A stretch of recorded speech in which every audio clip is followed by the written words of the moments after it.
নমস্কার, শুভ সন্ধ্যা। আজকে 31শে মে 2025, মাসের শেষ শনিবার। বাকচক্রের নতুন পথ চলা বিবেকানন্দ ঘরে ঘরের এতে 212তম 212th সাপ্তাহিক ধারাবাহিক বক্তৃতামালায় আপনাদের সকলকে সাদর অভ্যর্থনা ও আমন্ত্রণ জানিয়ে আজকের অনুষ্ঠান শুরু করছি। আজকের মাসের শেষ শনিবার, সেই অনুযায়ী আমাদের নতুন পদ্ধতি অনুযায়ী আজকের বক্তৃতাটি শ্রীমায়ের প্রতি উৎসর্গীকৃত। আর আজকেও যেহেতু বক্তা এবং বিষয় তাদের কোনো পরিবর্তন নেই, আদার দ্যান আজকের বক্তৃতাটি শ্রীমায়ের প্রতি উৎসর্গীকৃত। তরুণবাবু এবং আমরা দুজনেই সুস্থ আছি বলেই ধরে নিন, কারণ আমরা যেভাবেই থাকি যেন এই বক্তৃতামালার বা এই অনুষ্ঠানের কোনো রকমভাবে বিঘ্ন না আসে, সেই ব্যাপারে আমরা দুজনেই সচেষ্ট। সুতরাং আসুন, আজকে প্রার্থনা সঙ্গীতে অল্প একটু পরিবর্তন আছে, কারণ আমরা শ্রীমায়ের দিন, শ্রীমায়ের জন্য আরেকটি রবীন্দ্রসঙ্গীতকে প্রার্থনা সঙ্গীত হিসেবে মেনে নিয়েছি, যেটা গেয়েছেন আমাদেরই এই বাকচক্রের সিনিয়র মোস্ট সদস্য শ্রী রমেশচন্দ্র বন্দ্যোপাধ্যায়ের ছোট কন্যা শ্রীমতী অনুরূপা চক্রবর্তী। তার গান শুনে আপনারা আজকের অনুষ্ঠান শুরু করবেন। নমস্কার, ভালো থাকবেন।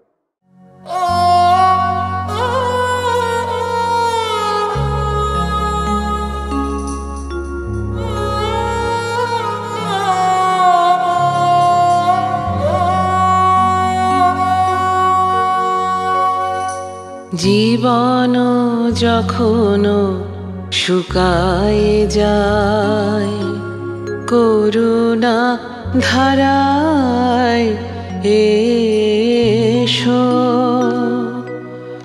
সকল মাধুরী লুকায় যায়, গীত সুধারসে এসো। জীবন যখন শুকায় যায়, করুণা ধারায় এসো।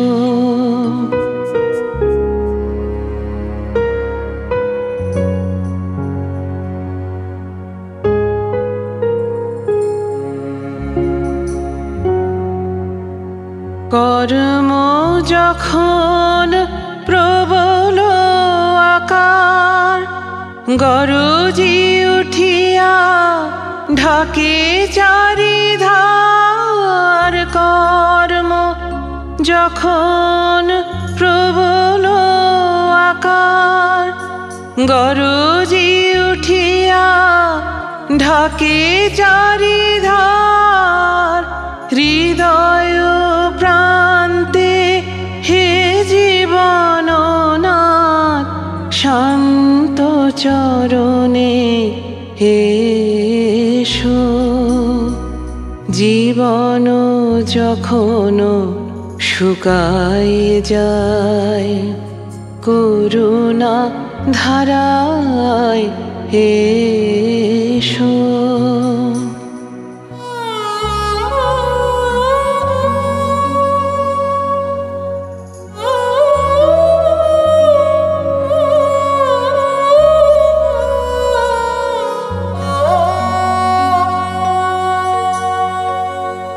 আপনারে যবে করিয়া কৃপণ, কোণে পড়ে থাকে দিনহীন মন। দুয়ার খুলিয়া হে উদারনাথ, রাজ সমারোহে এসো। বাসনা যখন বিপুল ধুলায়, অন্ধ করিয়া অবধি ভুলায়। বাসনা যখন বিপুল ধুলায়, অন্ধ করিয়া অবধি ভুলায়। ওহে পবিত্র, ওহে অনিদ্র, রুদ্র আলোকে এসো। জীবন যখন শুকায় যায়, করুণা ধারায় এসো।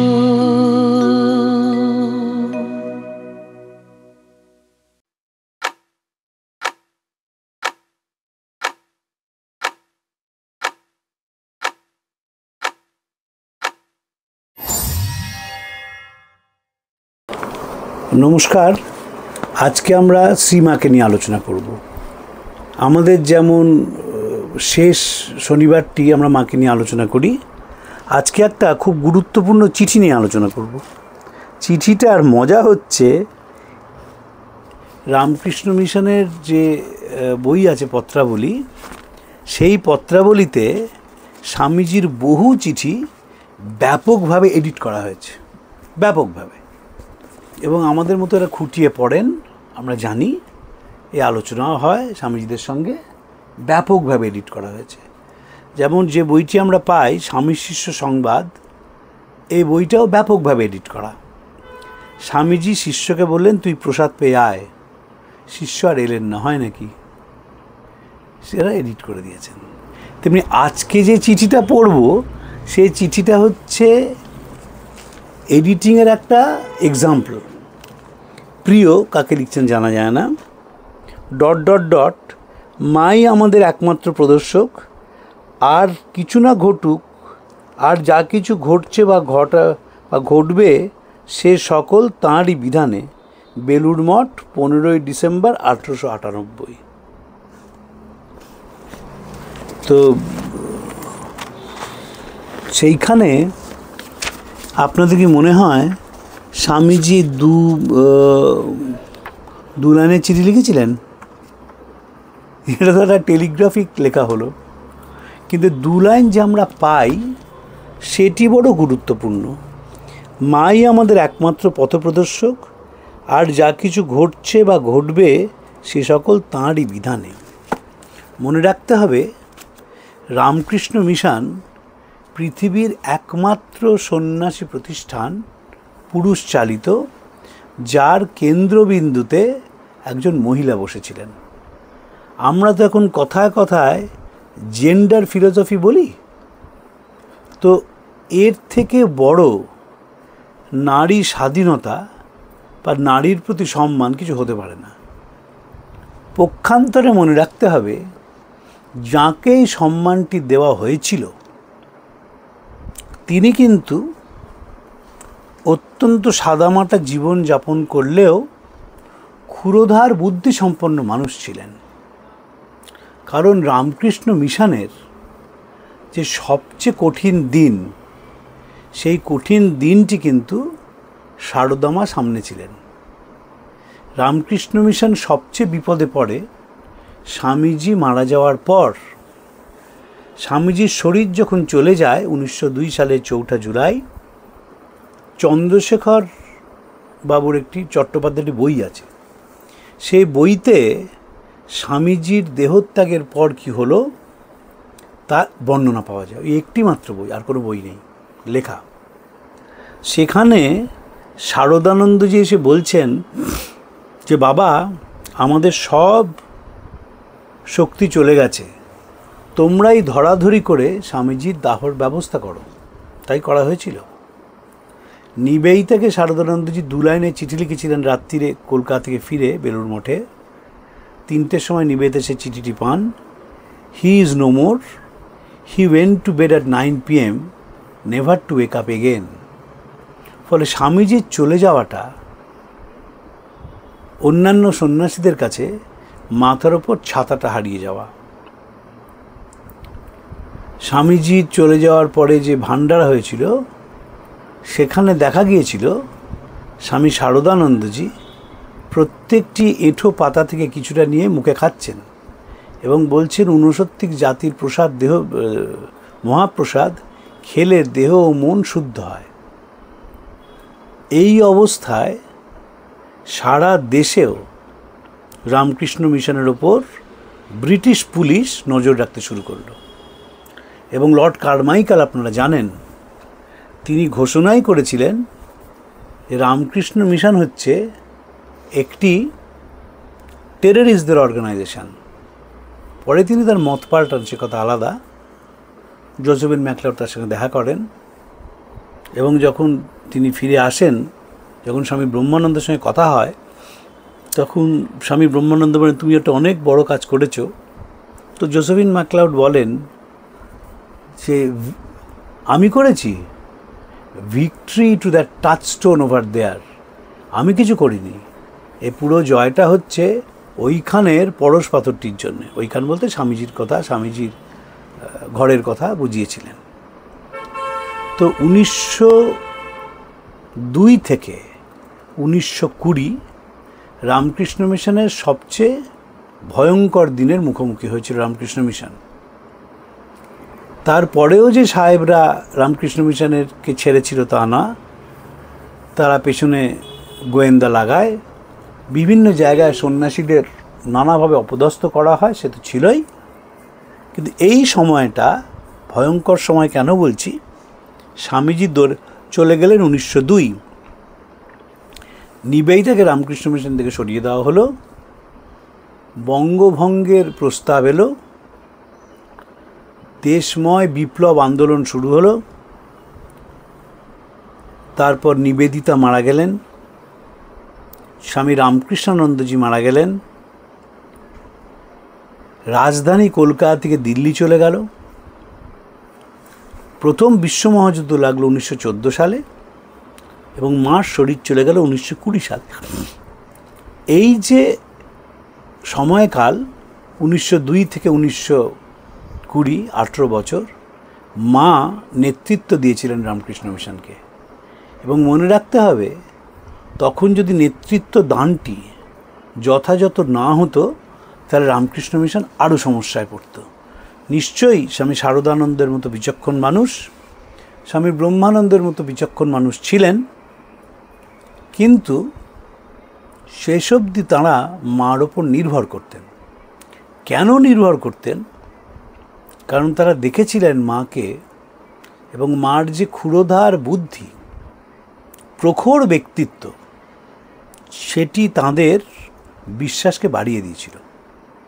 আমি ব্যক্তিগতভাবে মনে করি যে শ্রীরামকৃষ্ণ যেভাবে স্বামীজিকে তৈরি করেছিলেন আন্তর্জাতিক মঞ্চে জন্য, ঠিক সেইভাবে সারদা মাকেও তিনি তৈরি করেন এবং তার নেতৃত্ব দানের যে ক্ষমতা সেটাকে তিনি প্রস্ফুটিত করেন। ঠাকুরের সঙ্গে মার কোনো কথোপকথনের কথা আমরা জানি না, তার কারণ হচ্ছে মাস্টারমশাই যেতেন শনি রবি বা বিশেষ কোনো ছুটির দিন এবং গিয়ে থাকতেন ঠাকুরের ঘরে, সেখানে পুরুষ ভক্তদের সঙ্গে ঠাকুর কথা বলতেন। ভাবার কোনো কারণ নেই যে অন্য দিন ঠাকুর মার সঙ্গে গিয়ে কথা বলতেন না। এটা যদি ভাবা হয় তাহলে বুঝতে হবে যে আমাদের বোঝা গণ্ডগোল আছে। তিনি যখন তার জপের মালাটি মার পায়ে উৎসর্গ করেছিলেন, তখন মার ভেতরের যে ব্যক্তিত্ব, সেই ব্যক্তিত্বটাকে তিনি সমাজে প্রতিষ্ঠা করেছিলেন। গোটা হিন্দু জাতির ইতিহাসে আর কোনো গৃহী সন্ন্যাসীকে পাওয়া যাবে না যিনি তার জপের মালাটি স্ত্রীর পায়ের কাছে তুলে দিয়েছেন, পায়ে উৎসর্গ করেছেন। ঠাকুর করেছিলেন কেন? যাতে মার যে ব্যক্তিত্ব, সেই ব্যক্তিত্বটি জনসমক্ষে আসে। রামকৃষ্ণ মিশন তখনকার দিনে যে মাকে ভালো করে বুঝেছিলেন তা নয়। স্বামী মহাপুরুষ মহারাজকে চিঠি লিখছেন বিদেশ থেকে যে মা কি জিনিস তোমরা এখনো বুঝতে পারোনি।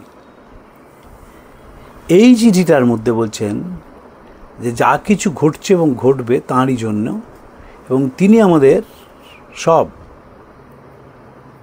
শারদামণি রামকৃষ্ণ মিশনের পুজো হবে। স্বামীজি তো একবারই পুজো করতে পেরেছিলেন, দুর্গাপুজো 1901 সালে। তারও অনুমতি নিতে তিনি মার কাছে পাঠালেন। মা অনুমতি দিলে পুজো হলো। স্বামীজি ঠিক করলেন যে দেশে দুর্ভিক্ষ হচ্ছে, মঠটি বিক্রি করে দেবেন। মা বললেন হবে না, কারণ এই মঠ একটা অচি পরিষদ তৈরি হয়েছে, তারা আছেন, ফলে মঠ বিক্রি করা যাবে না। যদি মা না থাকতেন তাহলে স্বামীজি মঠ বিক্রি করে দিতেন। দিলে রামকৃষ্ণ মিশনের যে বিপুল কাজ, যেটা আগামী দিনে আরও বিপুলতর চেহারা ধারণ করবে, সেটিকে আমরা পেতাম না। ফলে প্রত্যেক স্তরে আমরা দেখছি যে মাকে ঘিরেই রামকৃষ্ণ মিশন কাজ করে চলেছে। ধরুন প্লেগের সেবা কাজ, সেই সেবা কাজ স্বামীজি যে কলকাতায় করেছিলেন, আমি দৃঢ়ভাবে বিশ্বাস করি এটি মা জানতেন। মা এমন কোনো কথা নেই যে জানতেন না। যেমন একটি কর্মচারীকে স্বামীজি তাড়িয়ে দিয়েছিলেন, সে মার কাছে গিয়ে উদ্বোধনে মাকে ধরেন, উত্তর কলকাতায় ধরেন, তখন তো উদ্বোধন বাড়ি তৈরি হয়নি। মা তখন বলেন যে ওর ঘর সংসার আছে, কী আছে, তিনি পয়সা চুরি করতেন এবং তিনি ফিরে আসেন। যখন স্বামীজি তাকে আবার দেখেন, প্রথম রাগে অগ্নিশর্মা হয়ে ওঠেন। তারপরেই বলেন, ও হাইকোর্ট করে এসেছিস। এই যে মা হচ্ছে হাইকোর্ট, সেটি স্বামীজি জানতেন, যে কোনো সিদ্ধান্ত মাকে ঘিরে হবে। বিপ্লবীরা আসতে শুরু করলেন রামকৃষ্ণ মিশনে। ব্রিটিশ পুলিশের নজর আরও বেড়ে গেল। স্বামী ব্রহ্মানন্দজি গিয়ে বললেন যে এইভাবে যদি বিপ্লবীরা আসে, যুবকেরা আসে যাদের বিপ্লব আন্দোলনের সঙ্গে যোগ ছিল, তাহলে আমাদের পক্ষে মঠ চালানো মুশকিল হবে। মা বললেন, হয় আমরা একসঙ্গে ডুববো, নয় একসঙ্গে ভাসবো। এবং যদি মা সেদিনকার দিনের বিপ্লবীদের তাড়িয়ে দিতেন, তাহলে আমরা দুজন মানুষকে পেতাম না। দেবব্রত বসু, তাকে আমরা পেতাম না, স্বামী প্রজ্ঞানন্দজি, এবং স্বামী অভয়ানন্দজি, ভরত মহারাজকে পেতাম না। কারণ তারা বিপ্লবী আন্দোলনের সঙ্গে ডাইরেক্টলি যোগাযোগ ছিল, তাদের বিপ্লব আন্দোলনের সঙ্গে প্রত্যক্ষভাবে যোগাযোগ ছিল, তাহলে সেটি হতো না। কিন্তু মা সবাইকে টেনে নিয়েছিলেন। রামকৃষ্ণ মিশন যে এখন বলেন যে ইনক্লুসিভনেস, আমরা সবাইকেই আপন করে নিই, সেটি মার জীবনের বিরাট বড় শিক্ষা। এবং শরীর চলে যাওয়ার আগে অন্নপূর্ণার মাকে যে কথাটি বলেছিলেন, যদি সংসারে শান্তি চাও মা, দোষ দেখবে নিজের, কারুর দোষ দেখো না, এ সংসার তোমার সংসারকে আপন করে নিতে শেখো, এটি একটি বিশ্বের বাণী। যদি আমরা সংসারকে আপন করে না নিই, তাহলে আমরা সংসারটিকে টেনে নিয়ে যেতে পারবো না। এখন যে জাপানে প্রচুর মানুষ হারিয়ে যাচ্ছেন, কেন হারিয়ে যাচ্ছেন তারা কারণ জানেন না। এবং ইকাগাই বলে কথাটি উঠেছে, ইকাগায় 4টে অংশ আছে, যে তুমি কিভাবে কাজ করবে। কাজ অন্ধের মতো করলে হবে না। কাজের মধ্যে প্রথম থাকবে হচ্ছে প্যাশন, তারপর থাকবে ইমোশন, তারপর ভোকেশন, তারপর প্রফেশন। ফলে কাজটার মধ্যে একটা দরদ আনতে হবে। দরদ না আনলে কাজ করা যাবে না। তাই জন্যেই যদি সংসারে শান্তি চাও মা, দোষ দেখবে নিজের। সংসারে যে মানুষ রয়েছেন, সংসার মানে তো গোটা পৃথিবীটা। সন্ন্যাসীরাও সংসার করেন, আমরা গৃহীরাও সংসার করি। ভাবার কোনো কারণ নেই যে তারা সংসার করেন না। তারা বড় সংসার করেন, আমরা ছোট সংসার করি।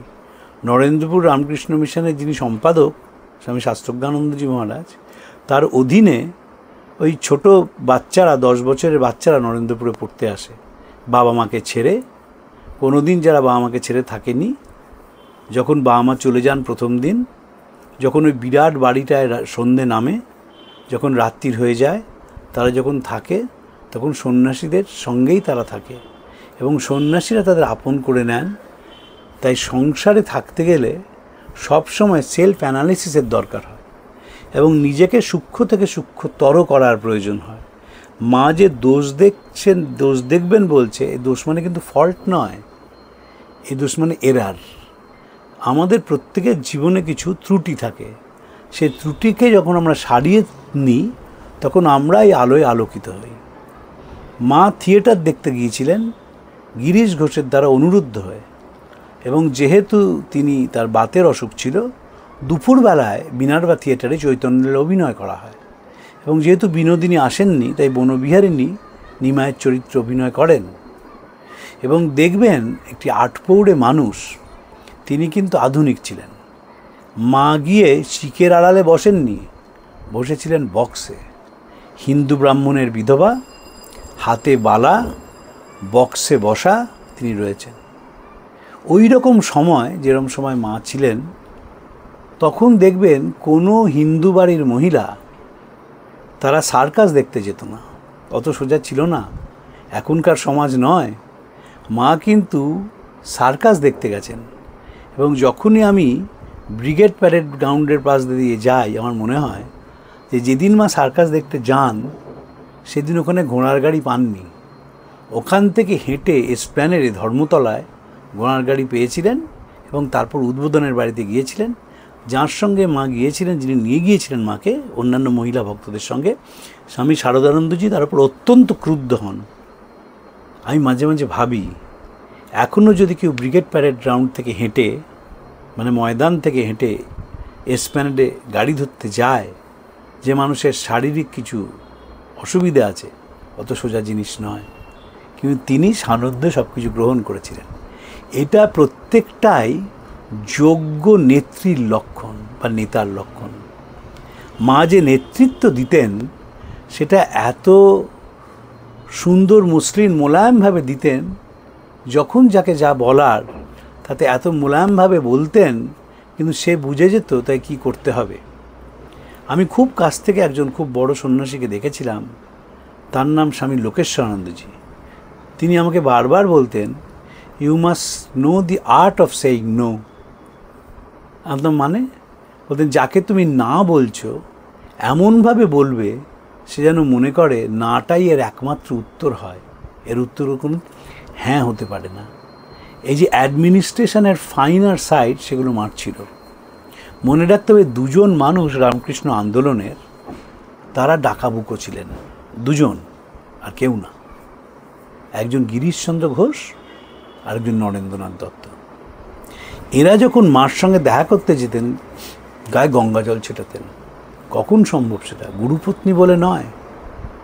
এমন ব্যক্তিত্ব, এত টাওয়ারিং পার্সোনালিটি, সেই টাওয়ারিং পার্সোনালিটির সামনে তাঁরা ওই নিজেকে শুদ্ধ না করে যেতে পারতেন না। যখন নিবেদিতা, অলি সেরাবুর এবং জোসেফিন ম্যাকলাউড মার কাছে আসেন উত্তর কলকাতায় 1898 সালে, তাদের সানন্দে গ্রহণ করা অত সোজা ছিল না। সেই গ্রহণের মধ্যে দিয়ে মা বুঝিয়ে দিলেন যে রামকৃষ্ণ ভাব আন্দোলন একটি আন্তর্জাতিক ভাব আন্দোলন। যদি সেদিন তিনি দরজা বন্ধ করে দিতেন, তাহলে নিবেদিতারা দুঃখ পেতেন এবং অলি সেরাবুল গিয়ে বলতেন, স্বামীজি যে আমেরিকায় নারী স্বাধীনতার কথা ভারতবর্ষে বলেছেন সেটা সঠিক নয়, কারণ তিনি দেখে এসেছেন যে তারা বিদেশি বলে তাদের সামনে দরজা বন্ধ করে দিয়েছেন শ্রীরামকৃষ্ণের স্ত্রী। তিনি তা করেননি, তিনি আপন করে নিয়েছিলেন, তাদের সঙ্গে খেয়েছিলেন। তাদের ছোঁয়া খাওয়া 1898 সালে, 2025 সালে বোঝা যাবে না, কিন্তু 1898 সালে এটি একটি বিরলতম ঘটনা মা করেছিলেন। এবং সেই দিনই রামকৃষ্ণ ভাব আন্দোলন একটি আন্তর্জাতিক ভাব আন্দোলন হয়ে উঠল। স্বামীজি গিয়েছিলেন আমেরিকায়। স্বামীজি যখন আমেরিকায় গিয়ে বক্তৃতা করেন প্রথমবার, স্বামীজি যখন বিখ্যাত হন শিকাগোতে, স্বামী যখন থাউজেন্ডস আইল্যান্ড পার্কে ক্লাস নেন, স্বামী যখন ইংল্যান্ডে চলে আসেন 1895 সালে, স্বামী যখন জ্ঞানযোগ, রাজযোগ, ভক্তিযোগ, কর্মযোগের বক্তৃতা দেন, মনে রাখতে হবে তখন রামকৃষ্ণ মিশন তৈরি হয়নি। স্বামী যখন দ্বিতীয়বার বিদেশে যান, তখন রামকৃষ্ণ মিশন তৈরি হয়েছে বটে, এবং স্বামীজি অসম্ভব কাজও ভালো করেন, কিন্তু তার খতিয়ান আমরা পাই না, গুডউইন ছিলেন না বলে। আন্তর্জাতিক আন্দোলন ছিল, যে আন্দোলনের একটা ছাপ দরকার ছিল, স্ট্যাম্প দরকার ছিল। নিবেদিতা, সেরাবুল এবং জোসেফিন ম্যাকলাউডকে গ্রহণ করার মধ্যে দিয়ে মা আন্তর্জাতিক স্তরে রামকৃষ্ণ মিশনকে প্রতিষ্ঠা করলেন। এবং এখন যেহেতু আমরা খুব ভালো করে জেন্ডার ফিলোসফি পড়ি, সেইখানে দেখি যে মা কিভাবে সাধারণ কথার মধ্যে দিয়ে মানুষের জীবন পাল্টে দিয়েছেন। আমি কেন বলি যে শ্রীরামকৃষ্ণকে ট্রেনিং দিয়েছেন, কারণ শ্রীরামকৃষ্ণ জানতেন যে তাঁর কথাটি আগামী দিনে গোটা জগৎকে শান্তি দেবে। স্বামীজি বলেছিলেন যে একদিকে ছিল আমার মা এবং আমার ভাই বোনেরা, অন্যদিকে ছিল ঠাকুরের কথা। আমি জানতাম আমি ছাড়া কেউ এটি প্রচার করতে পারবে না, তাই আমি দ্বিতীয়টিকে ভালোবেসে প্রথমটিকে ত্যাগ করেছিলাম। যখন স্বামীজি বিলেতে যাবেন সেখানেও তিনি মার অনুমতি নিয়েছিলেন এবং মা দেখেছিলেন যে ঠাকুর সমুদ্র পার হয়ে যাচ্ছেন। একদিন মাকে বলেছিলেন কাশীপুরে যে একদিন দেখলাম আমি একটা দেশে গেছি, সেখানের মানুষদের গায়ের রং সাদা সাদা, তারা এসছে, কিন্তু আমি তখন থাকবো না। এই যে কথাটি বলে গিয়েছিলেন এবং মা বিভিন্ন সময় ঠাকুরকে দেখেছেন মানে পৃথিবীর মঙ্গল কিভাবে তিনি করবেন সেইটিকে দেখেছেন। যেমন তিনি দেখেছিলেন যে নীলাম্বর বাবুর বাগান বাড়ির সিঁড়ি দিয়ে তত্তর করে ঠাকুর নেমে গঙ্গায় হারিয়ে গেলেন। তার পিছনে স্বামীজি গেলেন, অসংখ্য মানুষ দাঁড়িয়ে রয়েছে পাড়ে, সেখান থেকে স্বামীজি জল নিয়ে জয় শ্রীরামকৃষ্ণ বলে সেই জল যারা পাড়ে দাঁড়িয়েছেন তার মধ্যে ছিটিয়ে দিচ্ছেন। এই গল্পটির বা এই ঘটনাটির সিগনিফিক্যান্স হচ্ছে যে আগামী দিনে এই বাণী মানুষের মনকে ছুঁয়ে যাবে। ঠিক তেমনভাবে ঠাকুর মাকে তৈরি করেছিলেন সংসারীদের জন্য। সাধারণ মানুষ তার কাছে যেতেন, শান্তি পেয়ে ফিরে আসতেন। তারাসুন্দরী দেবী ঠাকুর বিনোদিনীকে আশীর্বাদ করেছিলেন, সে কথা বোঝা যায়। তিনি তো পুরুষ ছিলেন, তিনি বিনোদিনীকে অভিনয় দেখেছিলেন, মা তোমার চৈতন্য হোক বলেছিলেন, আশীর্বাদ করেছিলেন। তারাসুন্দরী দেবী মার কাছে আসতেন। তিনি বড় অভিনেত্রী ছিলেন, স্বামী ব্রহ্মানন্দের শিষ্যা ছিলেন এবং মনোকষ্ট হলে তিনি উদ্বোধনের বাড়িতে আসতেন। মা তাকে নিজের মতো করে উপদেশ দিতেন, তার দুঃখ কাটিয়ে দিতেন, তাকে ঠাকুরের কাছে গান শোনাতে বলতেন। এবং তখন যেহেতু বাড়বনিতা নায়িকা, মা কিন্তু কোনোদিন তাদের জন্য দরজা বন্ধ করে দেননি। একটা আরেকটি চিঠির কথা বলে আমি শেষ করব। প্রায় একই সময় দুটি চিঠি পৌঁছয় দুজনের কাছে, স্বামীজির কাছে এবং মার কাছে। বিষয়বস্তু ছিল ঠাকুরের তিথি পুজোয় প্রচুর বাড়বনিতা এসেছেন, পরের বছর থেকে তাদের যেন বন্ধ না করে দেওয়া হয়। তখন তো ইন্টারনেট নেই যে স্বামীজি চিঠি পেয়ে মার সঙ্গে কনসাল্ট করে ইন্টারনেটে উত্তর দেবেন। স্বামীজি আমেরিকা থেকে উত্তর দিয়েছিলেন যে ওরা আসবেই, বরং যারা তথাকথিত ভদ্রলোক তারা যত কম আসে ততই মঙ্গল। সেই চিঠি আমি পড়েছি। মা সেই চিঠির উত্তর দিয়েছিলেন ওদের জন্যেই তো ঠাকুরের আশা। এই যে সাধারণ মানুষ, যন্ত্রণাক্লিষ্ট মানুষ, সমাজচ্যুত মানুষ, তাদের জন্য ঠাকুর এসেছিলেন। এটা মনে রাখতে হবে সবসময় যে যাদের কেউ পাশে দাঁড়ানোর নেই, যারা আঘাতে আঘাতে ছিন্ন ভিন্ন হয়ে গেছে, যারা মানসিকভাবে বিধ্বস্ত হয়ে গেছে, সমাজ যাদের তীব্র ভাষায় সমালোচনা করেছে, তাদের ঠাকুর গ্রহণ করেছিলেন। এবং সেই জন্যেই রামকৃষ্ণ ভাব আন্দোলনকে ক্রিস্টোফার ইশারুড স্বামী গম্ভীরানন্দজির history of the Ramakrishna Math and মিশনের ভূমিকায় বলেছেন যে most important of all the existing religious movements of our time. কেন? কারণ মানুষের যন্ত্রণাকে এই আন্দোলন নিজের মধ্যে ধারণ করার চেষ্টা করেছে। এখনও কিন্তু তাই। এখনও মনে রাখবেন রামকৃষ্ণ মিশনের মূল কাজ হচ্ছে বা ভাব আন্দোলনের মূল কাজ হচ্ছে মানুষের যন্ত্রণাকে ধারণ করে কি করে সেই যন্ত্রণা থেকে তাকে সামান্য স্বস্তি দেওয়া যায় তার জন্য সচেষ্ট হওয়া। মা সেটি শিখিয়ে গেছেন এবং শিখিয়ে গেছেন বলেই স্বামীজিরা সবসময় তাকে মেনেছেন, হাইকোর্ট বলেছেন এবং কঠিনতম সময় রামকৃষ্ণ মিশনের তিনি নেতৃত্ব দিয়েছিলেন। আমরা জানি না তিনি উদ্বোধনে ডেকে স্বামী ব্রহ্মানন্দজির কাছে নিয়মিত মঠের খবর নিতেন কি না। আমরা এও জানি না শারদানন্দজির সঙ্গে মঠ সংক্রান্ত কি আলোচনা হতো, কারণ তখন তো এভাবে লেখা হতো না। কিন্তু মা যে খবর সব রাখতেন বুঝতে পারি, এবং এটাও বুঝতে পারি যে তিনিও জানতেন যে এই আন্দোলনকে ধরে রাখতে হবে, কারণ আগামী দিনে এই আন্দোলন মানুষের মনে শান্তি দেবে। আপনাদের নমস্কার জানিয়ে আজকে শেষ করি। প্রাণারা